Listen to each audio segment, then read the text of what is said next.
મિત્રો આ એક પ્રશ્ન ભૂમિતિનો છે કે વર્તુળનો સ્પર્શક સ્પર્શ બિંદુમાંથી દોરેલ ખાલી જગ્યાને લંબ હોય છે. જેમ કે આપણી પાસે આ એક વર્તુળ છે અને આ છે એની સ્પર્શક છે, બરાબર. તો અહીંયા એક જ બિંદુએ એ આ સ્પર્શ થઈ અને આગળ આ રેખા જતી હશે. તો સ્પર્શ બિંદુ આ છે, તો એમાંથી દોરેલ શું હશે?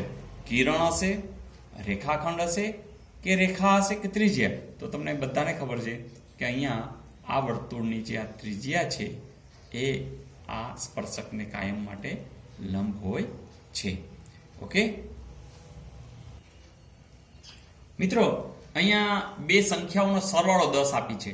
તો તમને ખ્યાલ છે કે સરવાળો એટલે x + y = 10 અને તફાવત એટલે કે x - y = 2.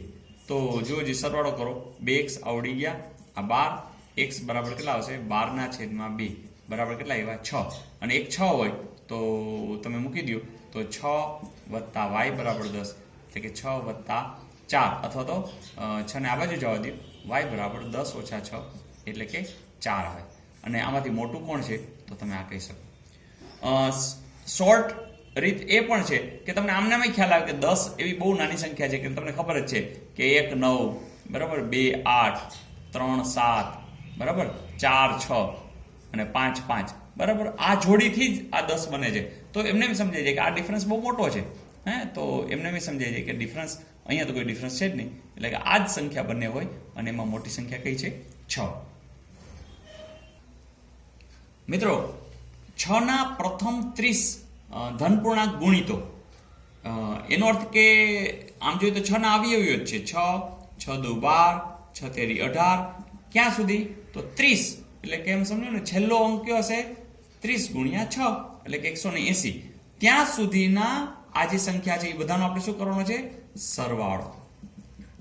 તો સરવાળાનું તમને એક નાનું સૂત્ર યાદ જ છે ને, Sn. પદ તો ખબર છે કે n બરાબર કેટલા છે? 30. અને Sn નું સૂત્ર છે n/2 a + l. a એટલે પ્રથમ પદ જે થશે 6, l એટલે છેલ્લું પદ જે થશે 180.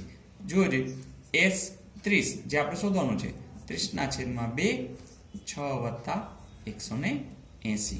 તો અહીંયા આવશે 15, અહીંયા આવશે 186. મિત્રો, 15 નો ગુણાકાર કરવા માટે તમારે શું કરવું? પહેલા 10 નો ગુણાકાર કરી નાખવાનો, 1860. પછી 5, એટલે 5 સાથે ગુણાકાર એટલે શું? તો કે આ જે છે એના જ અડધા. 9 દુ 18, 3 દુ 6 0, 6 ને 3 9, 9 ને 8 17, 2790. એવું ક્યાંય છે? યસ. તો આનો જવાબ આવશે 2790. ઓકે.